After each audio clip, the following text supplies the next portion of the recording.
Hello, Michael. It's very good to have you here. Good to be with you, Yuval. Good to see you again, even if remotely. Yeah, this is the way things are these days. Maybe we'll just introduce ourselves for a brief moment for the sake of the people who are watching us. So I'm Professor Yuval Noah Harari. I teach history at the Hebrew University of Jerusalem, and I'm the author of Sapiens and Homo Deus and a new graphic novel, Sapiens, the Birth of Humankind. And I'm Michael Sandel. I teach political philosophy at Harvard, and I've just written a book called The Tyranny of Merit, What's Become of the Common Good. And I should add that Yuval and I began our conversation, didn't we, on a trip to Chile and Antarctica. Yeah, it was like 4 or 5 years ago. 5 years Right. ago, I think. Yeah. In prehistory, as things evolved since then. So I actually have a number of questions about your new book, The Tyranny of Merit, but maybe it's best if you first present the main thesis of the book, so everybody would be on the same page. Sure. I began thinking about the book in 2016 with the spread of authoritarian populism, the election of Trump in the US, Brexit in Britain, and the rise of authoritarian, hyper-nationalist, populist parties and movements in many parts of the world. And I wanted to try to make sense of it. And I think a lot of it has to do with a sense of anger and resentment, even a sense of humiliation that a great many working people feel, and that these figures, including Trump, have been able to tap into. I think at the heart of it is the fact that the divide between winners and losers has been deepening in recent decades, poisoning our politics and driving us apart. This has partly to do with the widening inequalities that we've seen during 4 decades of globalization, but it's not only economic inequality. I think it has to do also with changing attitudes toward success, toward winning and losing that accompanied the rising inequality.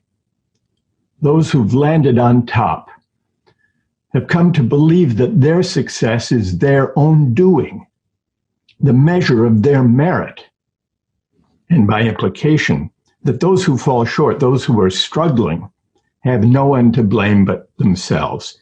Now, this way of thinking about success reflects a certain meritocratic ideal. The idea is, and it seems inspiring on the face of it, if chances are equal, or could be made equal, the winners would deserve their success and the benefits that flow from it. And so while this is inspiring in one way, it leads to the rhetoric of rising, the promise you can make it if you try. It's invidious in another. Meritocracy has a dark side because it generates hubris among the winners and humiliation among those who are left behind. One of the most potent sources, I think, of the populist backlash against elites is the galling sense among many working people that elites look down on them. This, I think, is one of the important factors that has roiled our politics and led to the populist backlash, Yuval. I've also been trying for the last few years to understand what's happening in the world. As a historian, I tend maybe to be a bit more skeptical about our ability to identify causal connections in history. I belong to the type of historians who think that we are much better at describing what happens than at understanding why it happens. I think that many of the big events of history we still don't have a good explanation for them. Why did Christianity rise to become the dominant religion in the Roman Empire and then spread from there? I've never read a convincing argument why it was Christianity and not any of the other many religions that were on offer in the supermarket of ideas of the Roman Empire. Similarly, I don't think I understand, or anybody really understands, why the scientific revolution took place in Europe and not in the Middle East or China. I've read many, many explanations. Again, I think we can describe what happened with a high degree of accuracy, but we don't know why it happened. And my gut feeling about 2016 and the populist uprising is really the same, that we still don't understand. I know that a lot of people are pointing a finger at globalization and meritocracy and inequality in general. And it may be true in some cases, like in the US. I'm not an expert on US society or US politics, so I don't know. But the thing about the populist wave of the last few years is that it's a global phenomenon. It's not just Brexit, it's not just Trump. You see the rise of authoritarian populists all over the world, in Brazil, in Hungary, in Poland, in Turkey, in my home country of Israel, in the Philippines, in India, and under very diverse conditions. Some countries, like the US, you can make a very convincing argument that at least the working classes have lost a lot from globalization, so they are against it. But the working classes in Turkey, in India, in Brazil, arguably benefited enormously from globalization. So what explains what's happening there? And it's the same with meritocracy. And I'm still struggling to find a global explanation for this phenomenon. The other thing I have trouble with is, okay, maybe populism is a reaction to elite hubris and the fact that you have these winners who take all and everybody else are left behind and even blamed or ridiculed for their failure. But why then is the anger results in anti-democratic forces rising?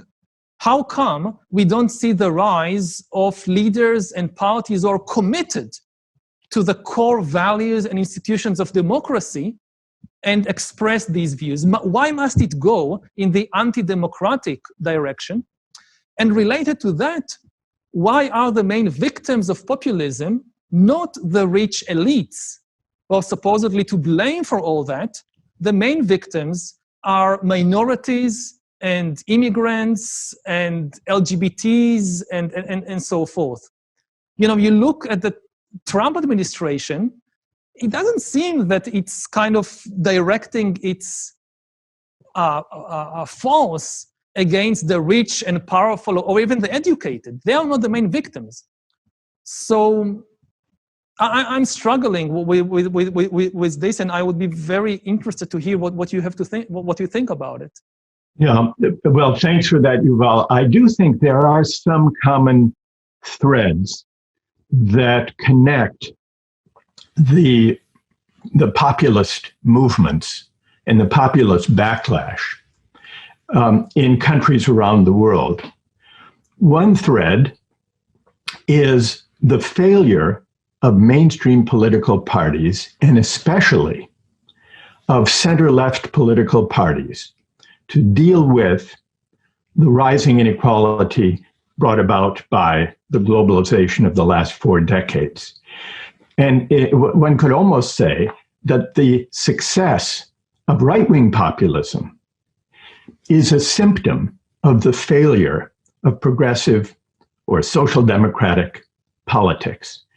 And in almost every country where we see populism flourish, authoritarian populism, because it's important to emphasize that right-wing populism is not the only possible version of it, though that's what we're seeing predominantly today.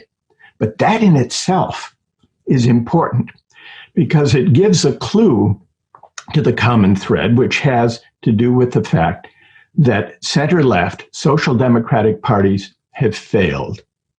And what they've failed at is at performing their historic mission. Their historic mission has been to rein in the excesses of capitalism and to hold it to democratic account. That is the traditional mission and purpose of center-left or social democratic parties, to provide a counterweight to the concentrated power and to the inequality that results from unfettered capitalism, and to seek a more just society. And during the past 4 decades, center-left parties have failed to do this. And I think one of the reasons they failed to do it is that they accepted uncritically the premise of the Reagan-Thatcher celebration of markets. That premise was that a market faith, that market mechanisms are the primary instruments for defining and achieving the public good.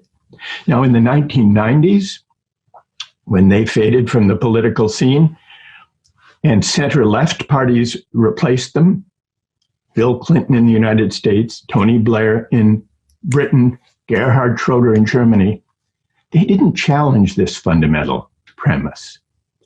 They moderated its harsh edges. They softened it. They shored up the safety net to some degree, but they never challenged it.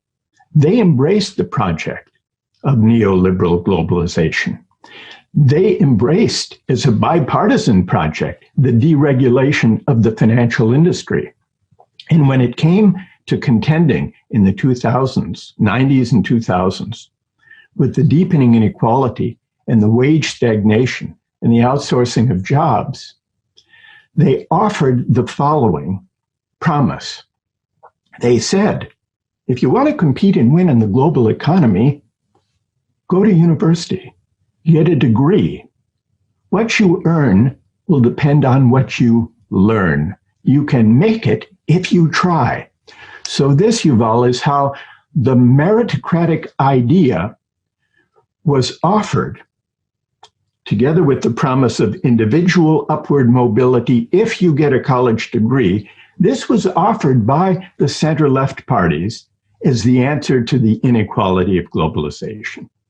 But it was far too narrow a response to inequality, partly because individual mobility, social mobility, is not easy and it had stalled, but also because implicit in the offer was an insult that they missed. They were tone deaf to the insult implicit to the offer. Go get a university degree, then you too can rise.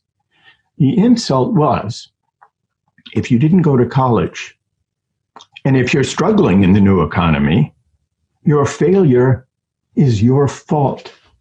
This, I think, is what contributed to the anger, the resentment, the sense of grievance felt by a great many working people. We can easily forget that in most countries, most people don't have a university degree. About 2/3 do not in the United States and in most European countries. So it's folly to create an economy that makes dignified work and a decent life dependent on the idea of a university degree that most people don't have. So this, I think, is a common thread. And we see in most every country where authoritarian populism has come to power or is flourishing, we see that the greatest casualties have been center-left or social democratic parties, and it's they who have failed. And I think the only way really to heal this depolarization and to rein in this authoritarian populist tendency is to reconceive the mission and purpose of progressive or social democratic politics. What do you think about that, Yuval? Do you find that persuasive or not?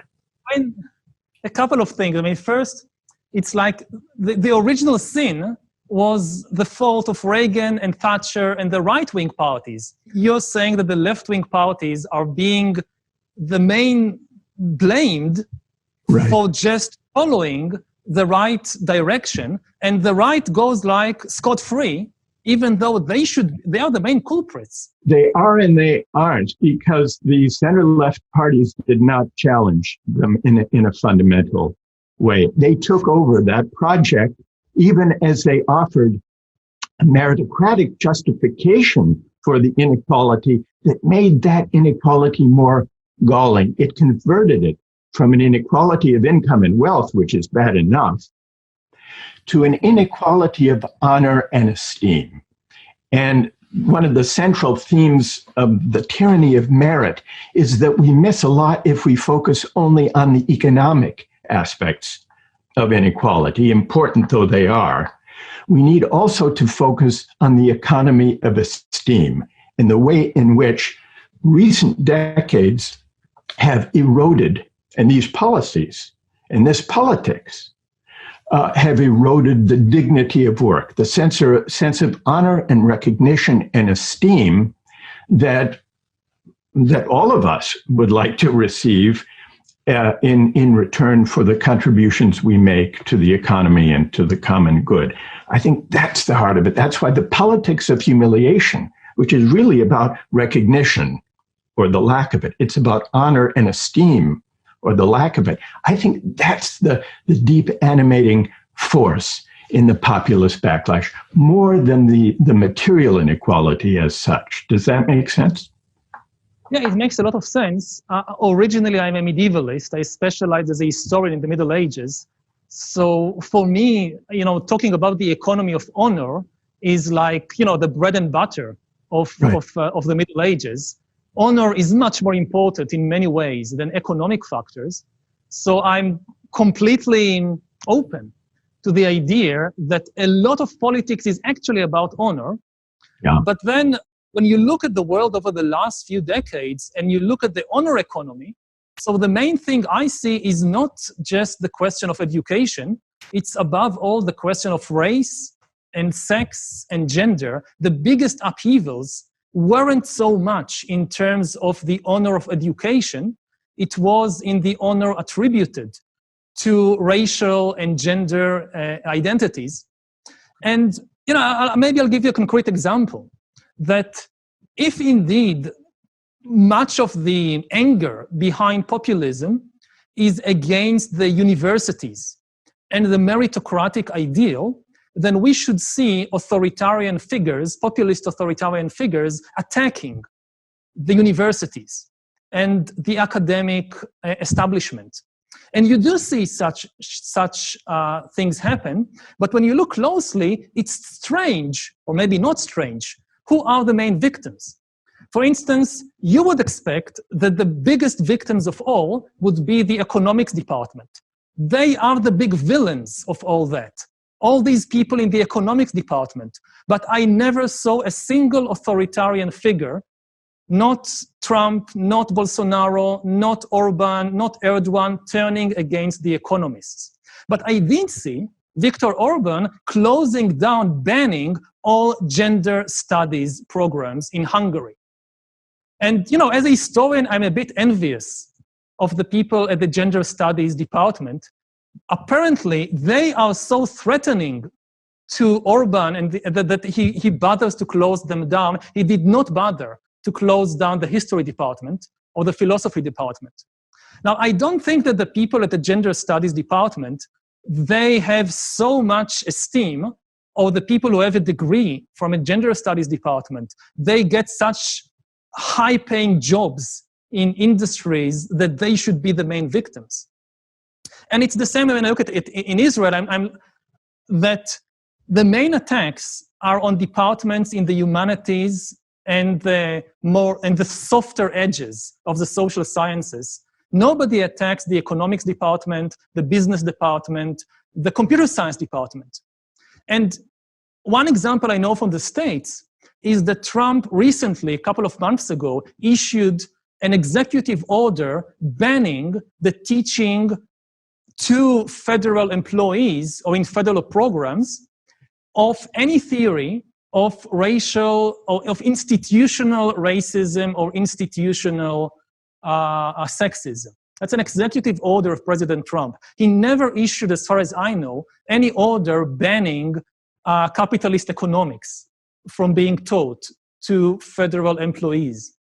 So if we talk about the economy of honor, I think we should focus more on issues of race and gender, not completely obscuring the issue of class and working class versus the educated elites, but it should be much more central in the conversation. I think that that liberalism and progressive politics and social democratic politics has done a good job of focusing on questions of race, gender, sex in terms of social justice and honor. And in many ways, this has been the strongest, most prominent, most visible feature of the political message and the political project of center-left parties in recent decades. And there's no question that the populist backlash has been led by figures who have made racist, misogynist, xenophobic appeals. There's no question about that, and one need only look at Trump as well as some of the figures you've mentioned. But I think and so our tendency, and by our, I mean those of us who are appalled by this kind of politics, our tendency is to direct our outrage and our attention to the, and also our interpretation of what the populist protest is about, to the groups that have been targeted by populists. Rightly so. And I think it's no accident that during the Trump presidency, we have seen the emergence of the Me Too movement and the Black Lives Matter movement as truly powerful, multiracial, multi-generational movements. And actually, I think this is one of the greatest achievements of the Trump presidency, to have called forth and reinforced and broadened the appeal of these movements.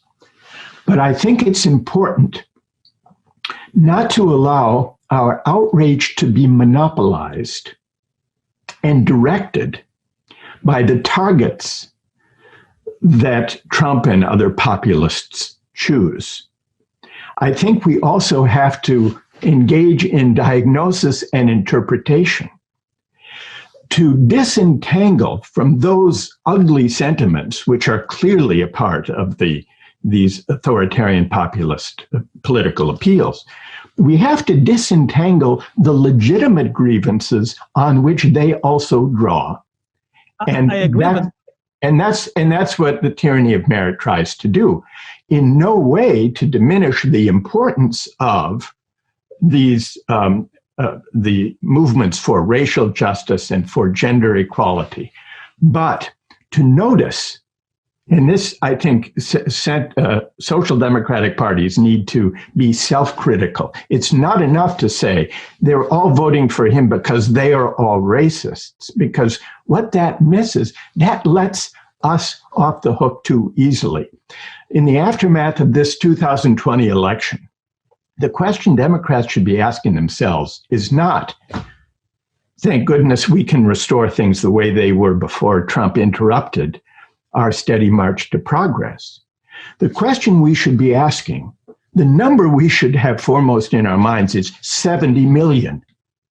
Why, despite the disaster of the last 4 years, despite his bungling of the pandemic, 70 million people wanted this to continue. Why is that? Now, Some of those 70 million may have been drawn to the xenophobia and the racism and misogyny, but a lot of them have legitimate grievances that the mainstream center-left parties have ignored.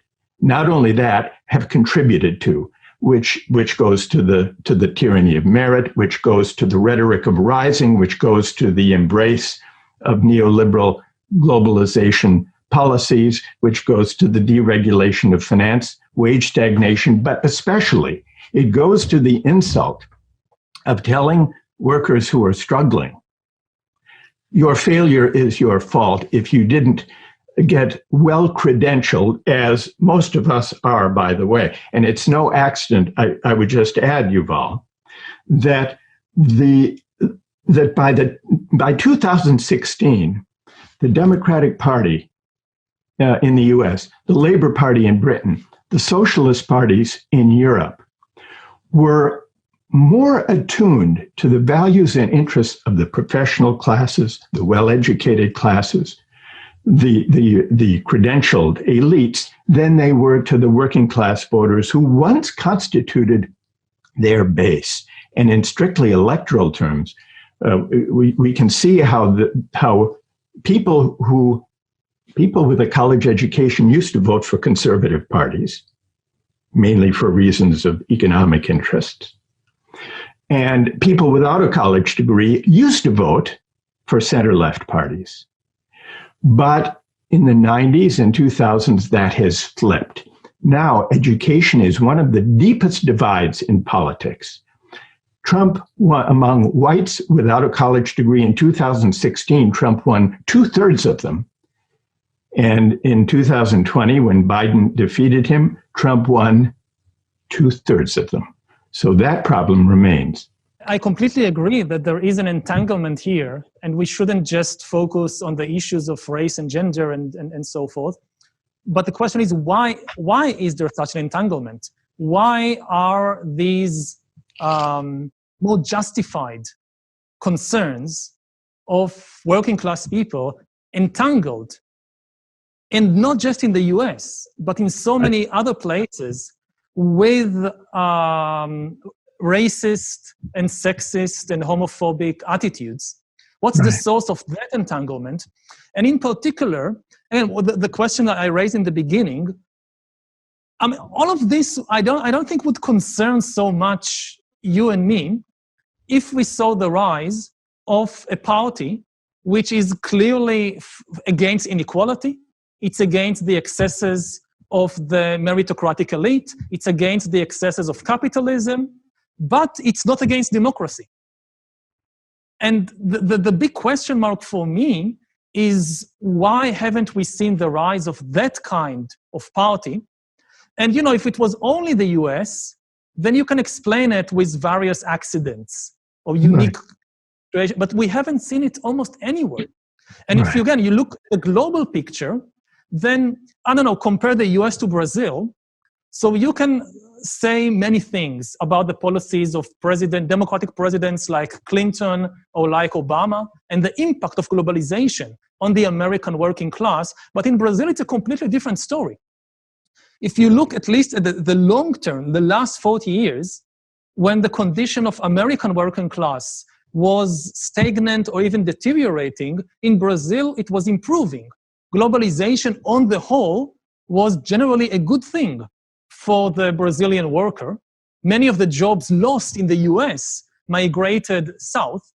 And you have a party like the PT, like the Workers' Party, which is much more closely aligned with the working class than the Democratic Party was in the US under Obama and Clinton, and still you got Bolsonaro. You understand the American situation much better than me, but I'm concerned about the global situation. I feel that there is something deeply troubling about the turning away from democracy itself. And this is the troubling thing. If it was only turning away from the excesses of capitalism and inequality and meritocracy, wonderful. Welcome aboard. We are not against that. Right. Well, But I think these are inseparable. I think that the democratic project, broadly conceived, depends on the ability of democratic societies and political parties who organize those societies to pose a certain restraint on the excesses of capitalism. And instead, what's true in most of the countries where we see the populist backlash is that they've lost the political parties have lost the capacity to do this. They've ceased to be effective instruments of popular will. One could imagine another way, I suppose, of putting your question, Yuval, and I think it's a very good question, is why do we not see left populism? Why do we see the proliferation of right-wing authoritarian populism? And this goes back to, I mean, it seems to me it goes back to the need to fundamentally rethink what social democratic politics or center-left politics are about and how they can, under conditions of a global economy, reclaim their role as counterweights to unfettered capitalism and markets. In a way, this also raises the question of the status of the nation. Now, and in recent centuries, the fate of democracy has been closely connected to the nation state.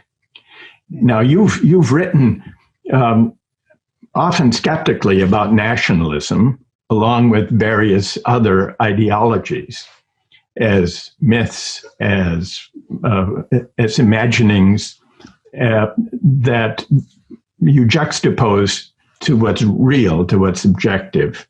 Although you've acknowledged their potence, their force to move people, to inspire people for better and for worse.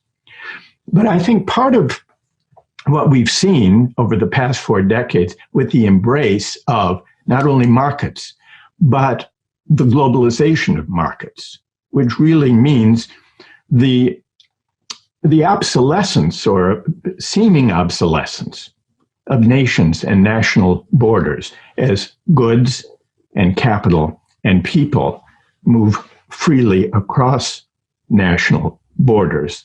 I think part of the anxiety is related to your question about democracy. If the nation matters less and less, if national identities matter less and less, and if national governments are less and less effective at governing themselves in the face of a global economy, then what becomes of democracy? Is it possible to conceive a democracy that can be worked out on a global scale? So far, we haven't achieved that. So, in a way, Yuval, I would like to put to you an offshoot of this question. Do you think, despite your worries about nations as imaginary communities, do you think that the response, the alternative to the authoritarian populism that we've seen depends upon giving nations and maybe even nationalism its due as a way of shoring up democracy? What do you think about that? First, in my view, saying that something is a product of the human imagination and not an objective reality doesn't mean that it's not important. It doesn't mean that it's not good. You know, to take an obvious example, the laws of football are obviously a human invention. Nobody would claim they are natural or eternal or coming from physics or whatever. We invented the laws of football. And still, football is a wonderful thing. It can bring a lot of joy, a lot of interest, a lot of good things to the lives of millions of people. It's the most popular sport in the world. I'm not against playing football or having fierce loyalty. to your football team just because it's actually exists only in the human imagination. And it's the same with nations and nationalism. Yes, we created them. They are stories that exist only in our own minds. They are not an objective physical or biological reality, but it doesn't mean that they are not important, and it doesn't mean that they are not, at least potentially, beneficial. I think that nationalism is one of the best inventions of humankind. At the core of nationalism is the idea that I should be loyal to complete strangers that I've never met in my life, and that I should care about them enough to take care of their welfare and education and health and so forth. So I don't think that nationalism is rooted in the biological tendency of apes and humans to live in communities, because apes, chimpanzees, gorillas, and also ancient Homo sapiens, they lived in very, very small bands in which everybody knew everybody else. They were intimate communities. The amazing thing about nationalism is that it enables you to care not about 50 individuals you actually know. It enables you to care about 50 million individuals that you never met and you will never meet, and nevertheless you are willing to pay taxes so that somebody on the other side of the country would get a good healthcare, and that's a wonderful thing. Nationalism can turn ugly, just like football, when the main thing becomes hating the others and not loving us. Well, if you think that nationalism is about hating other people, then that's a very negative turn, but it doesn't have to be like that. Just as if you think that in football the main thing is to fight with the fans of the other teams, then it goes in the wrong direction. Now, I think that you can't have democracy, at least in the world of today, without a strong sense of nationalism.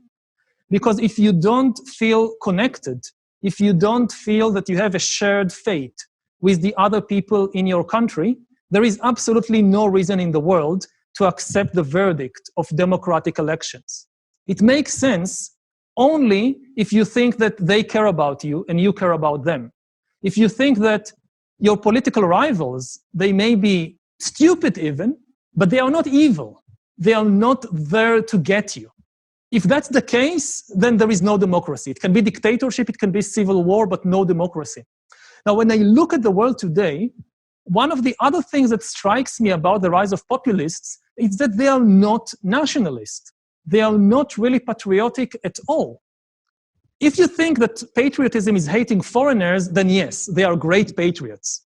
But if you think that nationalism is loving the other people in your country, they are the opposite of patriots. They are trying to break the nation on purpose into hostile tribes. You see it with Trump in the US, with Bolsonaro in Brazil, with Netanyahu in Israel, so many places, that they are tribal leaders, not nationalist leaders. The main project of the nation, the main difficulty of the nation historically, is not fighting against foreigners. That's easy. The difficult thing is to get 50 million people, or in the case, say, of India, more than 1 billion people, with different languages and religions and social class, to nevertheless feel connected. That's the big project of nationalism. And people like Trump and Bolsonaro and Netanyahu, they are working against this project, not in favor of it. I look at the US today, and what I see is that Americans today hate and fear one another much more than they hate or fear the Russians or the Chinese or anybody else on the planet. 50 years ago, Democrats and Republicans were both afraid that the Russians are coming to destroy our way of life. Now, the Democrats are afraid that the Republicans are coming to destroy our way of life, and the Republicans have the same fear about the Democrats. And the nation is collapsing. In some countries, the collapse of the nation leads to just civil war. Syria, Iraq, Libya, Yemen, there are many examples. In the US, in Brazil, in Israel, it's not civil war yet, but you see that people hate their fellow citizens much more than they hate or fear anybody else. And it's not an accident. It's fueled deliberately by these populist leaders. So, I mean, if you ask me what's the definition of populist, that's the key. They divide. The populists are people, leaders, who say the country is divided into two camps. There are the real people, my supporters, and there are the enemies of the people. All those on the other side of the political aisle. They are not really part of the people. They are enemies. They are traitors. And this runs contra to the nationalist project. And this is also, I think, one of the reasons that democracy is in trouble, is collapsing. And why is it happening all over the world? I don't know. I'm not sure. But I would characterize the crisis we are seeing with populism. It's not a resurgence of nationalism. It's a collapse of nationalism, at least if we understand nationalism in the sense of loving your compatriots and not hating foreigners. Yeah, well, I agree with a lot of that, Yuval. I certainly think you make an important point that nationalism, properly understood, invokes a sense of community, of fellow feeling, of shared responsibility for one another as members of a national community, a civic project.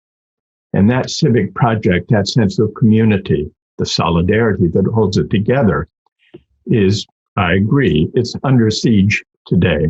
And in that sense, the authoritarian populists who inflame racial hatred and tribalism and are not nationalists in the sense of building solidarity or a sense of community. I hope that we don't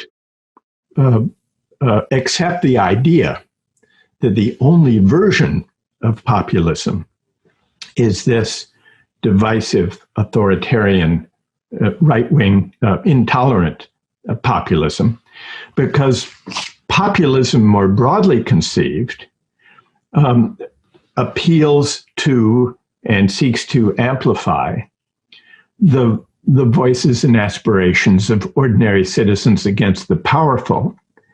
And while that broad definition of populism has been seized and monopolized in just the ways you describe today, it doesn't have to be that way.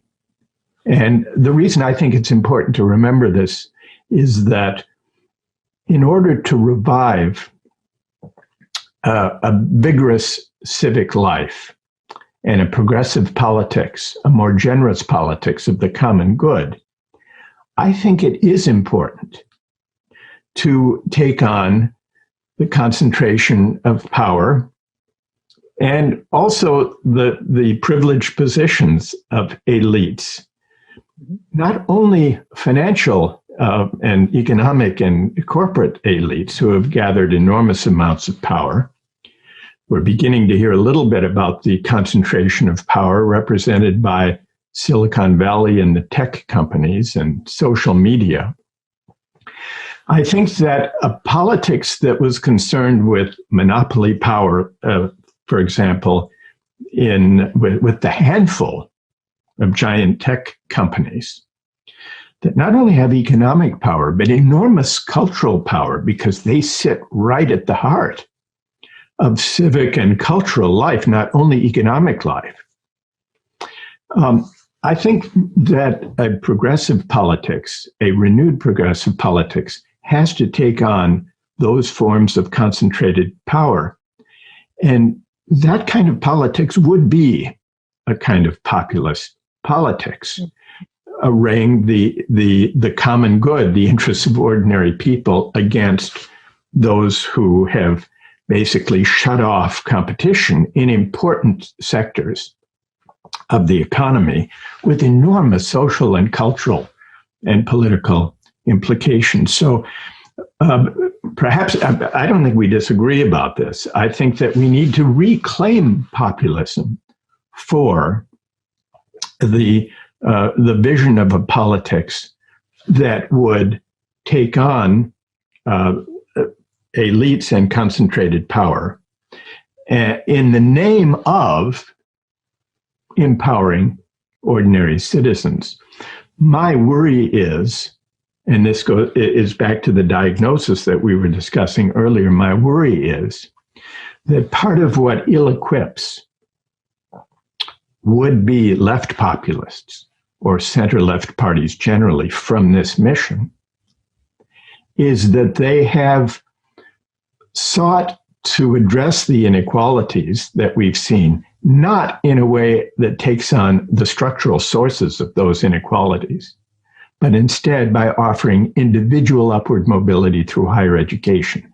And that's tied in with a kind of credentialist prejudice that almost invites working people who don't have university degrees. It invites them to seek redress of their grievances elsewhere, in dark places, in ugly places. And it empowers, it opens the way to Trump. It empowers authoritarian populists. But I don't think, I don't hear a fundamental disagreement between us in this conversation on what the democratic alternative would be. I want to ask you about, we've been talking about contemporary politics and about populism and democracy and the nation, meritocracy. I'd like to talk about our respective enterprises a bit. You're a historian, I'm a political philosopher. We're creatures of the academy, Yuval, at least initially. And yet now you've written a graphic history. You've turned Sapiens into a graphic history with pictures. Now, that's a kind of departure from an academic project. And I've been accused of trying to make political philosophy accessible beyond the bounds of the academy. How do you think about this project, about the relation between the academy and everyday life? Who do you see as the audience of the Sapiens and graphic history? I would say that maybe this is a populist science, that this is at essence a populist project of going beyond or through this kind of meritocratic or academic divide that I think it's very dangerous on a number of levels to keep science confined to a small academic elite or to any kind of elite. I think it's unjustified. It creates wrong impressions. I think the latest scientific findings in most areas should be accessible to everyone, both as a project of enlightenment and also as a political project, because more and more of the main political controversies of the 21st century revolve around scientific fields. We saw it already with climate change that began as a scientific theory and was politicized. We see it now with COVID-19, when like almost everybody now has a degree in epidemiology, or at least think they have a degree in epidemiology. We'll see it with other fields like artificial intelligence, that they will become increasingly politicized. And if you have this notion, this technocratic notion, that only epidemiologists know something about epidemics, they should solve this matter by themselves. Only economists understand economics. Only climate scientists understand climate. And only computer scientists understand artificial intelligence. That's extremely dangerous. both because, yeah, maybe they understand the subject, but they don't bring a representative view of human interest into the debate.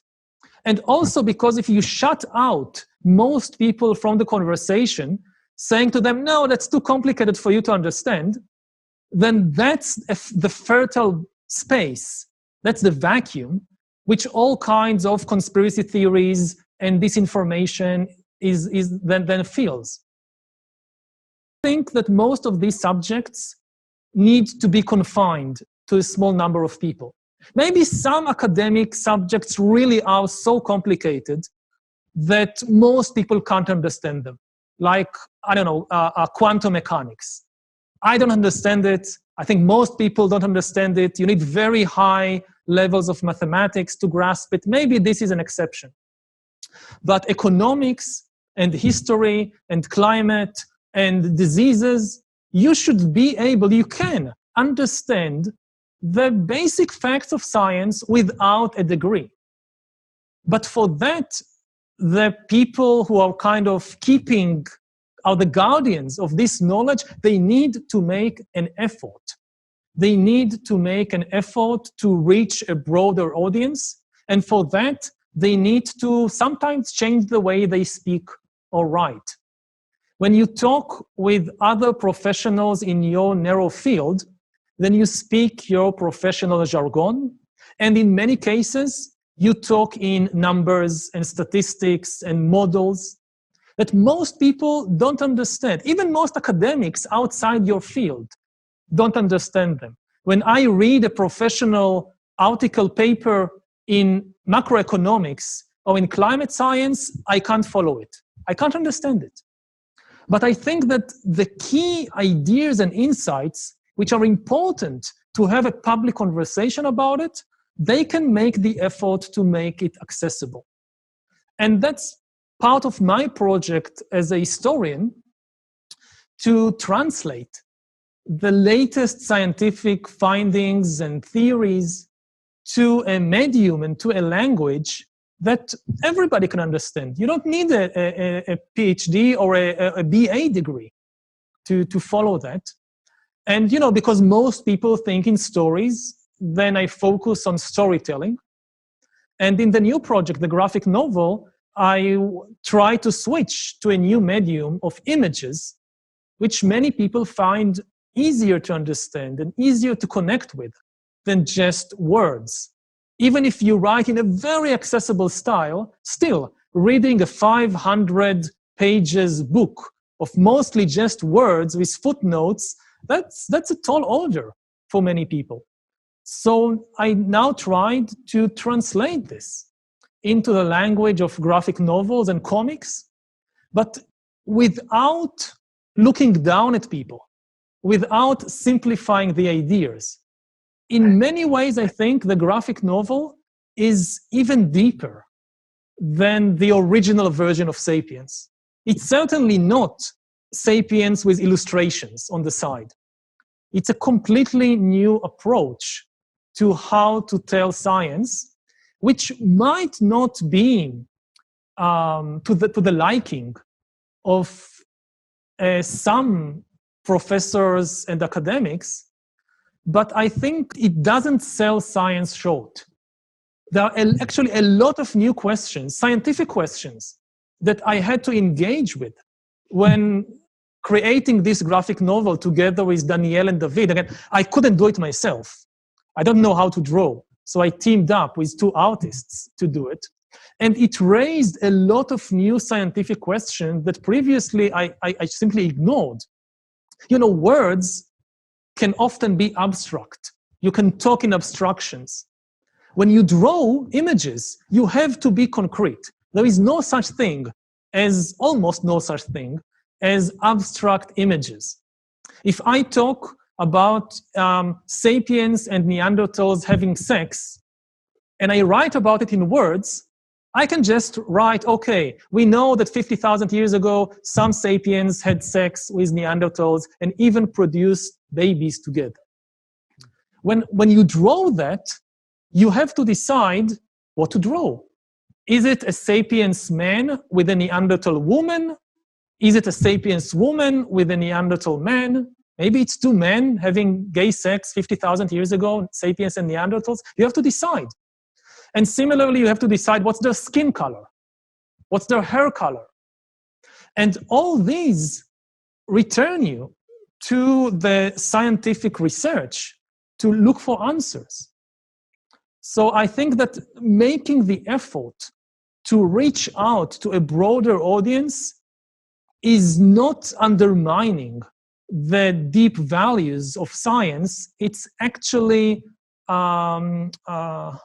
serving it in a much better way than just confining the discussion to a few PhD students or professors in a closed room. Right. Yeah, well, I think that's a very powerful ambition, and I agree very much with what you've said and with what you're trying to do in this way, to open scientific and historical and philosophical discourse and findings to people who may not have degrees in those subjects, but for whom those subjects are important.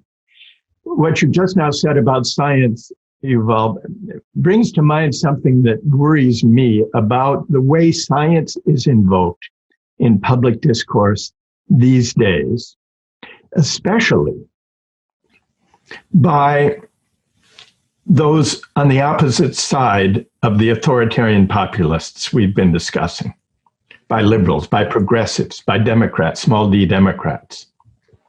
More and more we hear, especially during the pandemic, the failure of Trump, for example, is he's not following the science.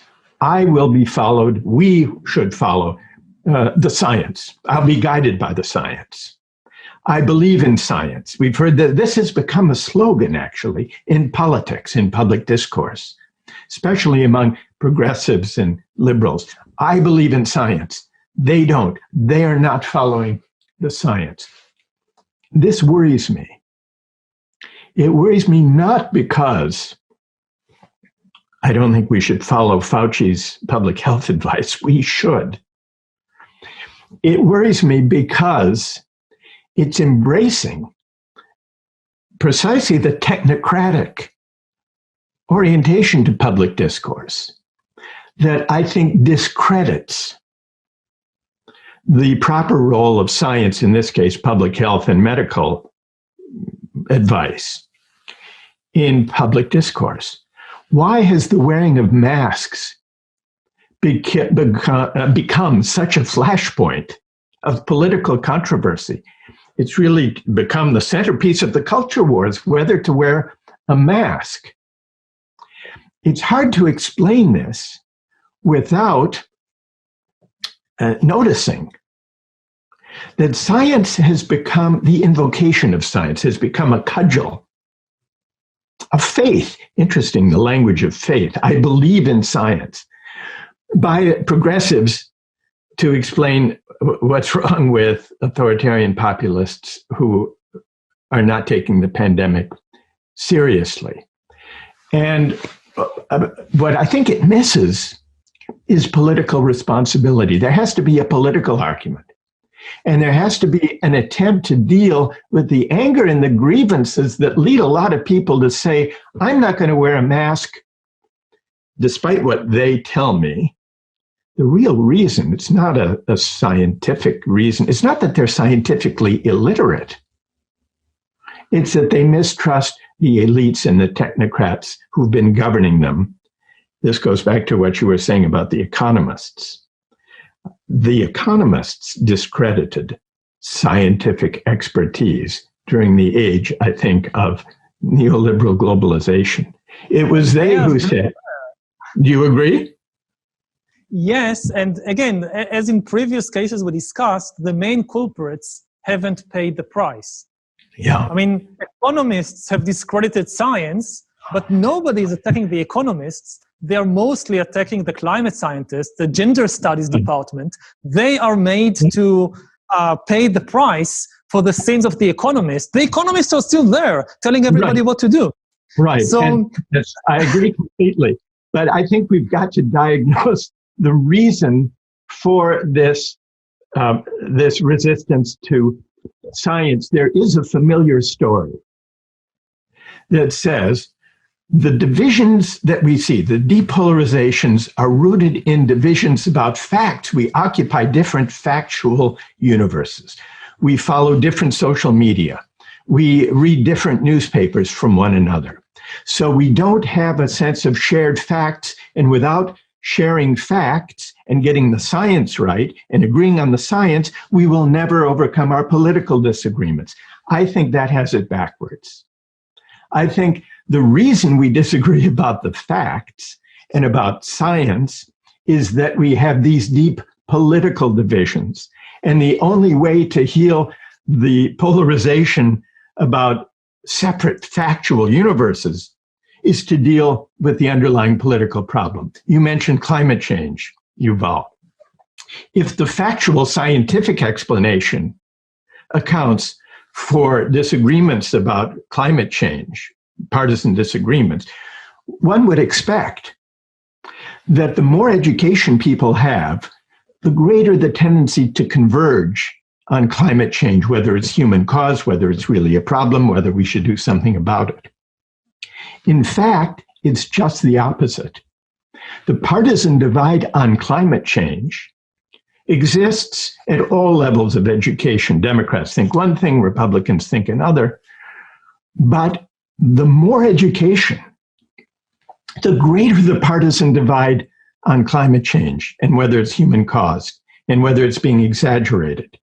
And the greater the scientific literacy, it's not only, the surveys have looked not only at education levels, but even the scientific literacy and knowledge. The more science people know, the more likely they are to disagree on a partisan basis about climate change, which supports the idea, but tell me if you find this plausible, that the way to heal the seemingly separate universes of fact in the climate change debate is not to say, if only we could get those people to grasp the right facts. It's to see that it's really about trust, it's about authority, it's about deep political disagreements. To ask what's the source of those disagreements? How can we begin to address those? How can we begin to restore some trust across social divisions? Then I think the problem about facts and science will become more pliable rather than the other way around. What do you think about, do you agree, or how do you view that? I'm not completely sure because, again, it's a very American thing. You don't see this in China. You don't see this in many other countries around the world, this kind of politicization and polarization around climate change to the degree that you see it in the US. What I would say is that we are seeing increasing politicization of more and more scientific disciplines. What you said is mainly from the viewpoint of politicians who hope that the scientists would do the heavy lifting for them. You know, you have a politician who doesn't have a formula for how to overcome the political divide, so right. He or she expects some kind of scientific deus ex machina. Okay, let the scientists come and solve this political problem that I can't solve. This won't work. I mean, I completely agree. I don't think that scientists are good politicians. I think that politics is, again, it's a profession on itself. You can be the best scientist in the world and a terrible, terrible politician. Right. And actually, it's almost guaranteed to be like that, because science is about truth eventually, whereas politics is about power, and truth and power pull you in opposite directions. I think that somebody tries to win an election in the US, in Israel, in Brazil, and tells the public the truth, the whole truth, and nothing but the truth, has 100% guarantee of losing the election. Politics is never just about the truth. You need some ingredient of truth there, but this is not the way that you win an election. So I think that it's very problematic to entangle the scientific and the political projects together. Unfortunately, as I said before, I think it's a rising wave, and it will just become worse and worse, because more and more of the things that the forces that change the world are scientific. When we saw it with climate change, we see it now with the epidemic. It will be even worse with artificial intelligence, with bioengineering. And the scientists that, most scientists, they don't want to be involved in politics. They want to sit in the laboratories, just do their research, write their papers, and forget about the political implications of what they are doing. But increasingly, that will not be possible. And how to deal with this increasing entanglement of politics and science, I'm not sure. I completely agree with you that the naive belief that, we just need to agree on the scientific facts, it's not going to happen, because as the scientific facts become more and more important in the political debate, then the interests to twist them will become bigger than ever. People won't be able to concede the scientific battle, because that will decide to a large extent the political battle. We've been having, I guess, running through our conversation, Yuval, have been themes of politics, or politics and economics on the one hand, and themes of science on the other. And I suppose it's true that these themes have run through all of our respective works. And here's something that strikes me, and this may be a thread that emerges from both of our works, but we may have different views about it. I'd like to see what you think. Stepping back and looking at a broader theme about science and politics. These days, if we think about human agency, if we think about the aspiration of humans to exert mastery and control over our circumstances, for us these days, it seems that the most promising, buoyant, confident arena for the exercise of human mastery, agency, control, consists in our faith and our growing power to engineer or to re-engineer nature, including our own nature. Stupendous advancements, it seems, in the exercise of human nature, exercise of human agency in exerting control and dominion over nature, including our own. And yet, when we think about social life, when we think about politics and economics, we feel disempowered, we feel at a loss. Social and economic and political arrangements seem to elude our ability to exert mastery and control, to transform our political circumstance. The sense of impasse and impotence that most of us have when we look out upon the political world and political arrangements. Now, this seems to me paradoxical and maybe even a historic reversal, because the way we organize our society and our economy, after all, these are the products of our design in the first place. What social arrangements and political arrangements and economic arrangements we devise, this is all a matter of human ingenuity, artifice, imagination, construction. Mm-hmm. Whereas nature, science, seemed to provide a distant horizon with respect to our ability to shape events, to shape our circumstance, historically, traditionally. But now it's as if that's reversed. I think this reversal, here's my hunch, but tell me what you think, is that this reversal actually is deeply disempowering. It's a measure of our disempowerment. It's a measure of the loss of human agency, which should consist not in changing our nature to fit the social arrangements we've created, but should consist in transforming our social and economic arrangements the better to fit the kind of creatures we are. I think it was always harder to control humans than to have mastery over animals and plants and the environment, at least since for thousands and thousands of years. If you go back to the agricultural revolution 10,000 years ago, humans have gained an amazing ability to control other animals and plants and the landscape. They had much, much less success in using the new powers of agriculture to build a happy, just human society. That was a miserable failure.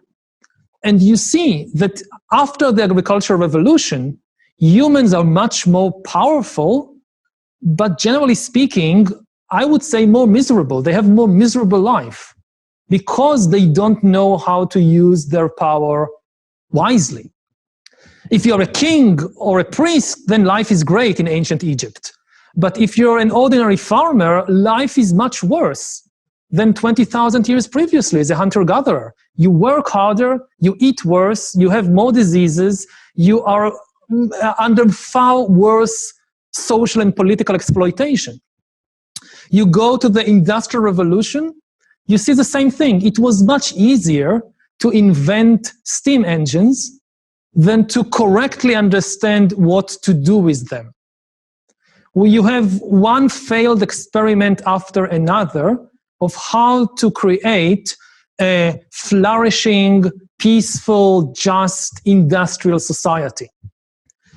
Eventually, I think we got it right, relatively speaking, but after several terrible failed experiments, like Soviet communism or Nazi Germany and so forth.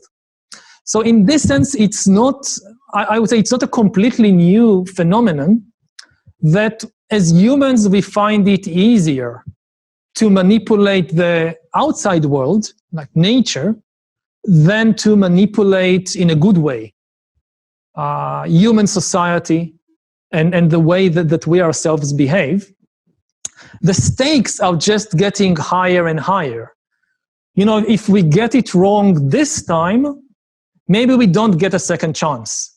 With agriculture, you had thousands of years to experiment with different kingdoms and empires and slave-holding societies and whatnot. And every time there was a disaster, you could try again. With industry, the price was much higher, but we managed to live through or to recuperate from the terrible experiments, failed experiments of the 20th century. With the kind of powers we are now developing, especially AI and bioengineering, I don't think we have more than one chance. If we get this one wrong, this may very well be the end of humankind in one way or the other. And this is extremely troubling.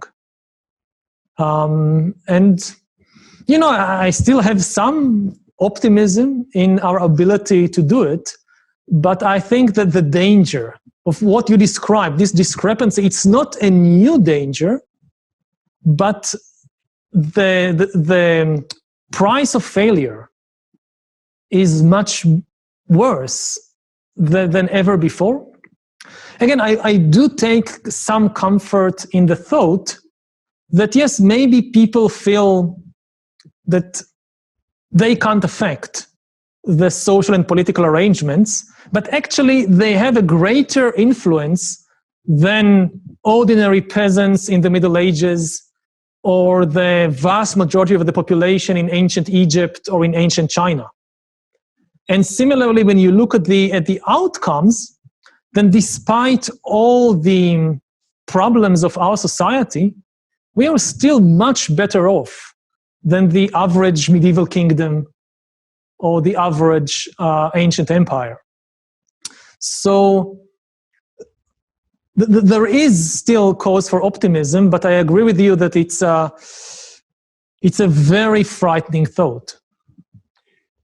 I know that we need to bring the conversation. Yeah, we need to wrap up in a few minutes. To an end, but Yuval. But here's a small anecdote about what brought this worry to mind for me. Some years ago, I was teaching a course on ethics and biotechnology, discussing a lot of the issues that you and I have subsequently discussed after you wrote the book Homo Deus. And we were discussing various aspects of the project of re-engineering human nature. And my colleague, a scientist, and I taught this course, and one day we invited James Watson to come to the class. And he was making the argument, Watson, who had won the Nobel Prize for discovering the structure of DNA. And he was talking about cognitive enhancement through genetic alteration. And he was very much in favor of it. And his argument was, I asked him, do you consider having a low IQ to be a disease in need of a cure? And he said, yes, of course, because people with low IQs live very difficult lives. They have trouble making a living and so on.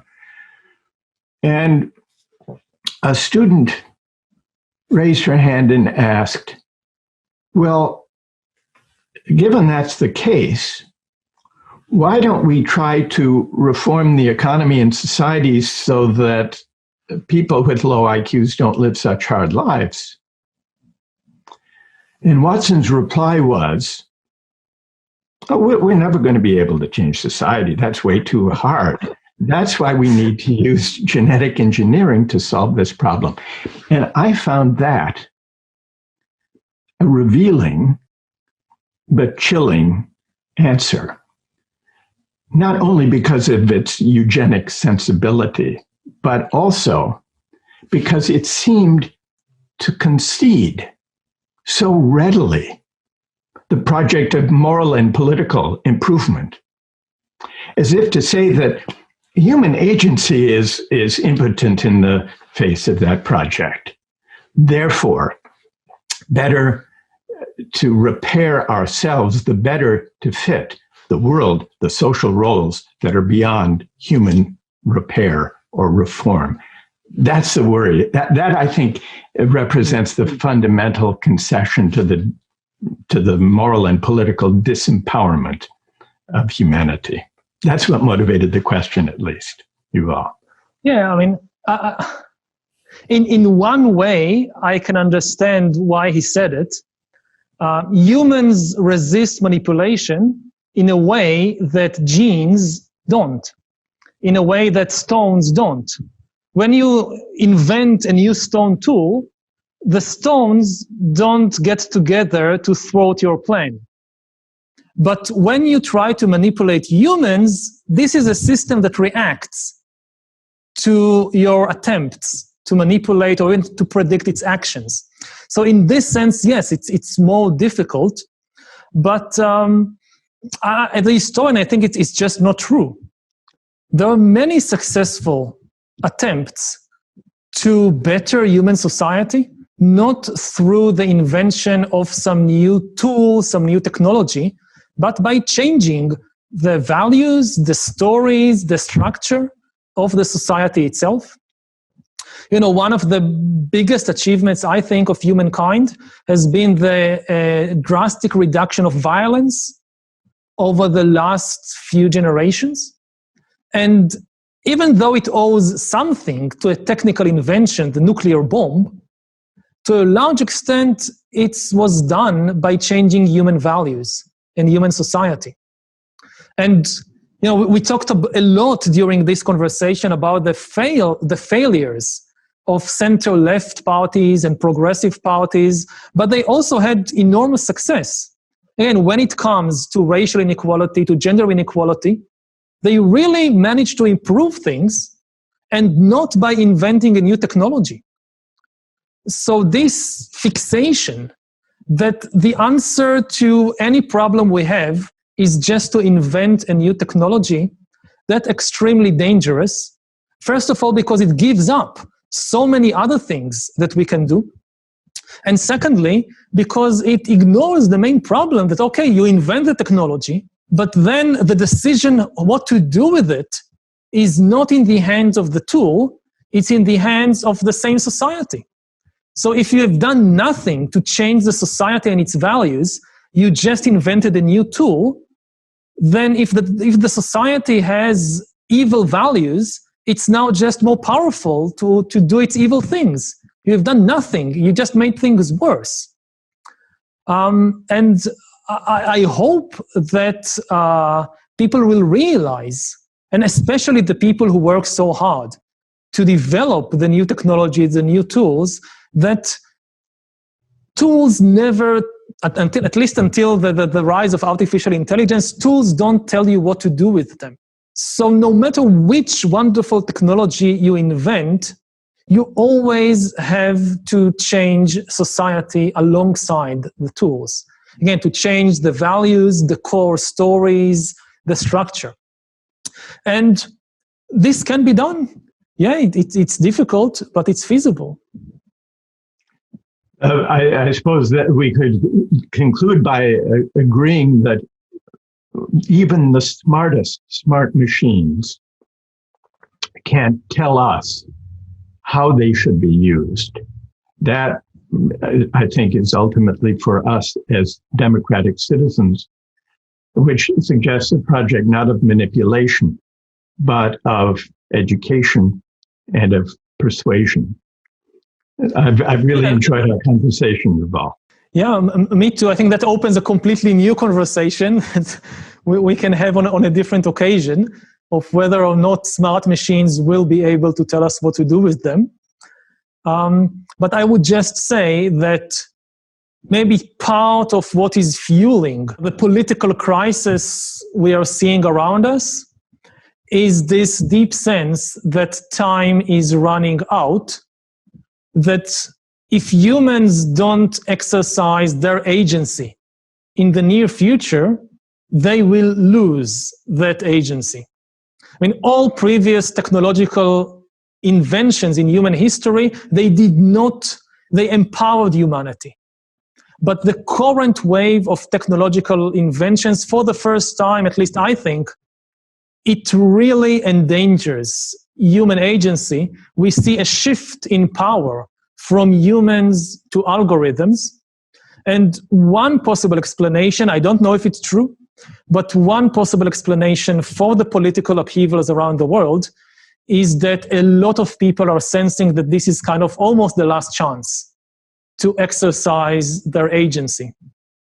But yes, we would leave that to another conversation. So thank you very much, and thanks everybody that spent the time and attention to listen to us, and I hope that they got something out of it. Thank you, Yuval. Really enjoyed it.